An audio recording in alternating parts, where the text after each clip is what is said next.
मनुष्य भावो दुर्लभो दुर्लभो दुर्लभं सद्धम्म सवनं दुर्लभ श्रद्धा संपत्ति।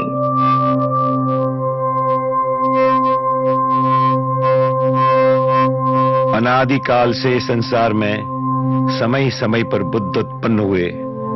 उन्होंने शुद्ध धर्म को खोज निकाला और लोगों को करुण चित्त से बांटा।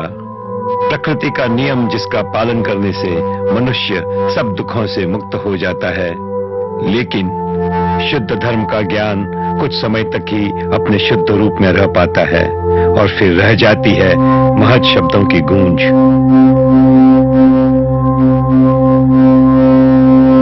ऐसे ही एक बुद्ध दीपंकर से एक सन्यासी सुमेध अत्यंत प्रेरित हुआ और उसने संकल्प किया कि वह भी बुद्ध बनेगा।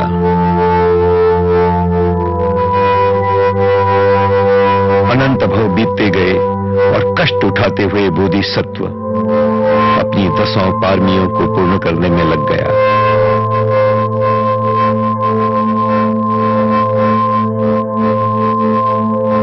अपने अंतिम भव में उसने जन्म लिया सिद्धार्थ गौतम के रूप। 6 वर्षों की कठोर तपस्या के बाद संबोधि प्राप्त की। तपस्वी सुमेध की कई कल्पों की यात्रा सफल हुई।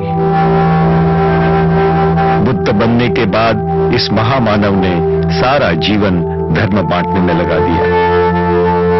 धर्म पाकर उत्तर भारत के हजारों लोग मुक्त हुए और ऐसे शिष्य तैयार किए जिन्होंने पूरे भारत में शुद्ध धर्म को फैलाया। बुद्ध के 2 शताब्दियों बाद हुआ सम्राट अशोक। वह कलिंग युद्ध में हुए रक्तपात को लेकर विचलित हो उठा। उसने हिंसा त्याग दी और बुद्ध के बताए मार्ग पर चल पड़ा। अशोक विपश्यना में दीक्षित हुआ और चंड अशोक से धम्म अशोक बन गया। अशोक ने अपने पूरे राज्य में चैत्यों की स्थापना की। सैकड़ों शिलालेख लिखवाए ताकि धर्म सब लोगों को सुलभ हो सके और सुरक्षित रह सके। अशोक ने 9 परम ज्ञानी अरिहंतों को अलग अलग दिशाओं में भेजा ताकि अधिक से अधिक लोग शुद्ध धर्म को पा सके। लेकिन अशोक के कुछ ही समय बाद विपश्यना अपने शुद्ध रूप में लुप्त हो गई और ऐसी लुप्त हुई कि लोक भाषा में से विपश्यना शब्द ही खो गया। ऐसे ही सदियां बीतती गई। भारत ही नहीं, सभी देशों में से शुद्ध धर्म की विद्या अर्थात विपश्यना लुप्त हो गई। अविद्या का अंधकार छा गया। इस अंधकार में सिर्फ एक देश ने इस विद्या को शुद्ध रूप में सुरक्षित रखा और वह था बर्मा।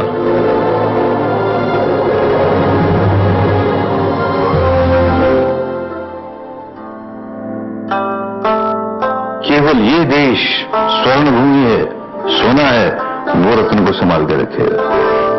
2500 वर्ष तक संभाल के रखेगा और फिर भविष्यवाणी की कि 2500 वर्ष के बाद जब भारत में इसका नामो निशान नहीं होगा तब ये बर्मा से भारत आएगा। भारत में अनेक लोग इसे स्वीकार करेंगे और तब ये विश्व में फैलेगा। बर्मा में एक दूरदर्शी विपश्यना आचार्य संत हुए लेडी सयाडो, जिन्होंने गृहस्थों के लिए विपश्यना सीखने का द्वार खोला। तो हमारे गुरु के गुरु के गुरु, हमारे दादा गुरु के गुरु, उन्होंने 100-125 वर्ष पहले बहुत दूरदर्शी थे। 2500 वर्ष आने वाला है और ये शिक्षा भारत जाएगी, विपश्यना जाएगी। कैसे जाएगी? तो कोई भारतीय मूल का व्यक्ति हो, कोई एनआरआई हो, नॉन रेजिडेंट इंडियन हो, वो इस धर्म रत्न को ले जा सकेगा। तब तक केवल भिक्षुओं के हाथ में थी। वो सोचते हैं कि कोई गृहस्थ लेकर के जाएगा तो लोग स्वीकार करेंगे, भिक्षु लेकर के जाएगा तो उसे कपड़े देख के लोग कहेंगे तो बहुत धर्म है, ये तो बहुत नजदीक नहीं आएगा, सुनने नहीं आएगा, करना तो दूर रहा। अब उन्होंने सोचा और दरवाजा खोला विपश्यना गृहस्थों के लिए भी है। उसके पहले खाली भिक्षु लोग गृहस्थों के लिए है। तो उनका प्रमुख शिष्य एक किसान सयाजी गृहस्थ, उनके शिष्य हमारे गुरुदेव सयाजी उबाखिन गृहस्थ। 1941 में सयाजी उबाखिन मिले वीबू सयाड़ो से। वीबू सयाड़ो जिन्हें कड़ी तपस्या के लिए जाना जाता था और लोग उन्हें अरहंत मानते थे। जब उन्होंने अपनी दिव्य दृष्टि से सयाजी उबाखिन को देखा तो उनकी पारवियों को देखकर उनसे कहा कि तुरंत धर्म सिखाना शुरू करो। उनके मन में इस बात की बहुत धर्म कामना कि किस तरह से भारत का हम पर ऋण है। भारत ने इतनी बड़ी संपदा, धर्म की संपदा हमें दी, इतना अनमोल रत्न में दिया। आज भारत कंगाल है, उसके पास नहीं है। ये विद्या नष्ट हो गई, बुद्ध की शिक्षा नष्ट हो गई। हमको ये कर्जा चुकाना है। एक ही बात बार बार कहते थे, हमें भारत का कर्जा चुकाना है। ये अनमोल रत्न जो भारत से आया वो भारत में वापस जाए। द्वितीय बुद्ध शासन जागेगा, दूसरी बार बुद्ध का धर्म जोरों से जागेगा, ऐसी मान्यता है। तो इन थोड़े से आचार्यों ने ये विपश्यना की शिक्षा लुप्त न हो जाए। भारत में लुप्त हो गई, बाकी देशों में लुप्त हो गई, हमारे यहां लुप्त न हो जाए, इसलिए संभाल के रखी कि 2500 वर्ष के बाद ये विद्या भारत जानी है, बुद्ध की शिक्षा सारी भारत जानी है। तो हम उसको शुद्ध नहीं रखेंगे तो जाएगी कैसे, और जाएगी तो शुद्ध रूप में कैसे जाएगी। बहुत संभाल के रखा, बड़े जतन से संभाल कर रखा हुआ शुद्ध धर्म का अनमोल रत्न। इस रत्न का प्रकाश विश्व में पुनः कैसे फैला, यह फिल्म इसी यात्रा की कहानी है, द राइज ऑफ धम्मा।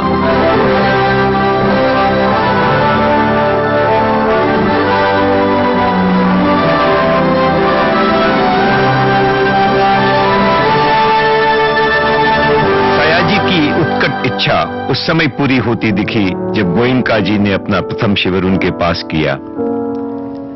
यह अलग बात है कि एक कट्टर हिंदू परिवार में जन्मे गोयनका जी को शुद्ध धर्म पाने के लिए एक लंबी और कठिन यात्रा से गुजरना पड़ा था। कोई बोलेगा वो भिक्षु बन गए, कोई बोले ऐसे हो गया, कोई बोला ये हुआ, वो हमारे परिवार वाले बोलेंगे अभी जो होगा होगा देखा जाएगा। जो भगवान भी यह माल को समझा, वहाँ कहीं नहीं जाएगा, आ जाएगा। सत्यनारायण गोयनका जी का जन्म 1924 में मांडले बर्मा में हुआ था। गोयनका जी अपने दादा के प्रभाव से छोटी उम्र में ही कवित्व, देश प्रेम और भक्ति आदि गुणों से भर गए थे। अपने दादाजी के साथ मांडले के महामैत्य मुनि पगोड़ा में मौन बैठे रहना उन्हें बड़ा भाता था। वहीं उनमें आध्यात्मिकता का बीजारोपण भी हुआ। प्राथमिक स्कूल के अध्यापक दुबे जी ने बालक गोयनका को रहीमन सुधा नाम की पुस्तक भेंट की। उसी प्रेरणा से 8 वर्ष की उम्र में गोयनका जी ने अपने पहले दोहे की रचना की और अपने प्रिय बाबा को भेंट की। इतना पढ़ने का शौक था तो बचपन में जैसे उनके लेख वगैरह में भी होंगे बहुत जगह की, स्कूल की टाइम पर कैसे कितने लेख लिखे, कितने प्रवचन उस वक्त ही देने लग गए छोटे में।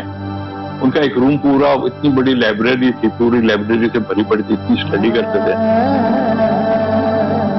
गुरुजी वो अशोका के कलिंगा के ड्रामा करते थे, माँ पीछे हवा देती थी, वो याद है। तो जयप्रकाश का वहां खड़े खड़े रोता तो माँ बीच में से उठ के जाती थी, स्टेज में से ही चालू ड्रामा में। ऐसा थोड़े थोड़े सीन याद है बस। गुरुजी विपश्यना करने के पहले तो गुरुजी बहुत कृष्ण भक्त थे। और बाबूलाल उर्फी दोनों भाई इतने भजन गाया करते थे, बहुत भजन गाया करते थे।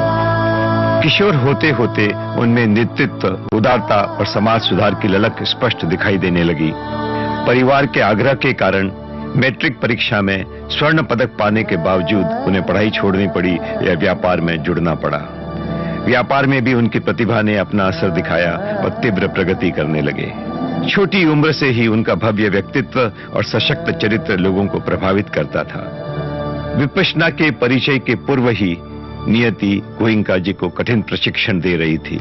महायुद्ध के पश्चात गोयनका जी पुनः बर्मा लौटे और सामाजिक कार्यों में डूब गए। साथ ही भारतीय समाज के नेता चुन लिए गए। लेकिन सफलता और संपत्ति ने उन्हें कोई सुख नहीं दिया। उल्टे मानसिक दबाव के कारण माइग्रेन की बीमारी से ग्रस्त हो गए। एक तरह से प्रथम आर्य सत्य दुख का परिचय युवावस्था में ही हो गया। पर वो ऐसे बोलते नहीं थे, बस चुप से, कोई आवाज नहीं होना घर में। ऐसे आवाज भी टंकी हो गया तो बर्दाश्त नहीं होता था, तो सबको ऐसा, बच्चों को सबको मना होते, भाई देखो लोग नहीं करना, बेचारे नहीं करते। और बच्चे कोई टाइम में करते तो फिर मैं बोलती देखो अभी सीधा, तो फिर चुप हो जाता। वो बिजनेस में इतने बिजी रहते थे और समाज का सारा काम करते थे। वो संस्था।